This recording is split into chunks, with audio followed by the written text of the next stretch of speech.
The reason why I'm talking about all this is, again, scripture interpretation, because we've got to understand how these words of the apostles are being understood by other Jews.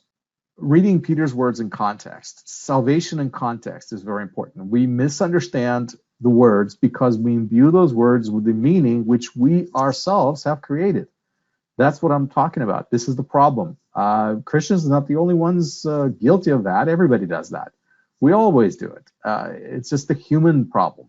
But we create a meaning for the word, and then we understand that concept in that light. And sometimes it's a little bit problematic because the meaning existed way before us. And so all I'm asking people is to do a little bit of biblical archaeology here by digging out something that's a bit more ancient than what they think. So let's look at those words in verses 11, 12, once again in context. Acts chapter 4. So he is the stone which was rejected by you, the builders. And so Peter here quotes Psalm 118, actually, which became the chief cornerstone. So he is Yeshua. Okay, there it is.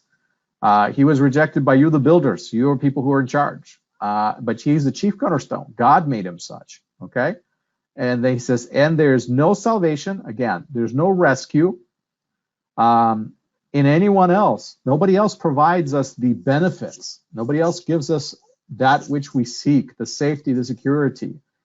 There's no other name which can be, sort of say, relied upon for that, so that we can receive the Yeshua, the salvation. Okay, so as he quotes Psalm 118, I'll suggest to you, and this is a very well-known psalm, by the way. This is the very last psalm of a section of the Psalms that we call the Hallel. So it's a part of a modern Jewish prayer service, and it's a part of an ancient Jewish prayer service. So in the temple, these songs were sung as a unit. Psalms 113 to 118 are called the Great Hallel, okay, the full Hallel. So when you sing Psalm 118, that is the end of it. And so three times during three feasts, three pilgrim feasts, is when these verses would be recited in the temple out loud by the priests in a very ceremonial type of way. Again, this is a part of Jewish prayer life. And so the meaning of salvation, okay, whatever salvation means in this particular context, I would say, I'm going to take this leap, that is dependent on the psalm which Peter actually quotes. So if you understand what he means by it here, and that may not be true for all the other passages, but here he's quoting Psalm 118, then I'd say let's look at Psalm 118 and understand what he means by salvation. Another point that I want you to see is there's a very obvious wordplay here. And the wordplay is on verb to be saved and on the word salvation. As we've discussed before by reading through the dictionary entry, there's this idea of that the name of Yeshua, okay, name, no other name. Remember, they're providing what? Healing. They just healed a man. Did that man get saved? Yes, in the Jewish definition, that crippled man who was begging money by the beautiful gate got saved, meaning God provided him a benefit of healing. He rescued him from his suffering. I realize that's not very Christian way of understanding salvation, but that is how Jews understood it, and in the first century included. So the man who was by the gate, who was healed, was saved. And what the apostles now saying is that the benefits that come from God, the rescue, the safety, the security, the prosperity, all of that comes from no other name but through Yeshua's name. But guess what Yeshua's name means?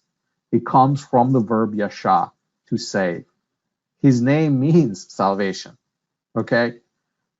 This is a beautiful wordplay. You know, we're doing it by the name of Yeshua, whose name is salvation. Okay? And there is no other way for people to have salvation except through salvation. You know, it's beautiful and it's idiomatic, which is why it gets lost because English doesn't quite communicate that. So I just wanted to note that for you. There's a bit of a wordplay here. Shalom, I'm here to invite you to come with us on a journey of discovery into the Jewish context and culture that will forever change the way you read and interpret the Bible. As you slowly go through our self-paced, on-demand program in Jewish studies relevant for Christians, you will gain ability to discover the original meaning of the biblical texts. You will see the nuance hidden behind our best and faithful translations, and to interpret these ancient texts in their original meaning.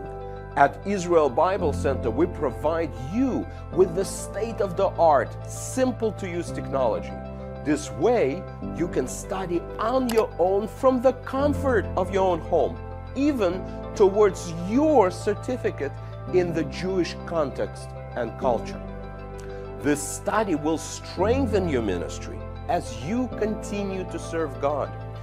We will guide you through our large collection of crash courses by our fascinating faculty and roundtable talks with leading world scholars.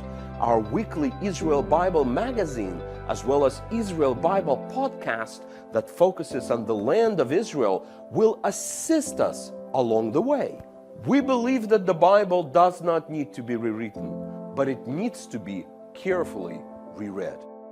Click the link and register today to our wide variety of biblical courses.